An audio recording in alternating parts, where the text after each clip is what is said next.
40 тонн муки, 8 тонн сахара и 1600 бутылок растительного масла. Продуктовая помощь для малоимущих семей поступила в волонтерский центр партии «Единая Россия» от депутата Государственной Думы Алихана Харсеева.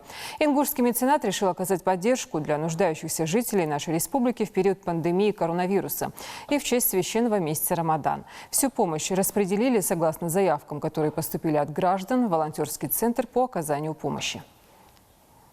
Работа волонтерского центра отличается от работы благотворительных фондов тем, что мы не формируем списки, а заявки формируются по мере поступления. Да? То есть условно люди сами звонят на номер горячей линии и говорят о той ситуации, которая у них возникла, и, соответственно, принимается решение по оказанию помощи и продуктовой, и лекарствами, и юридическая помощь. Пользуясь случаем, хочу поблагодарить и от лица Ингушского регионального отделения, от себя лично, Алихана Харсеева, за оказанную помощь.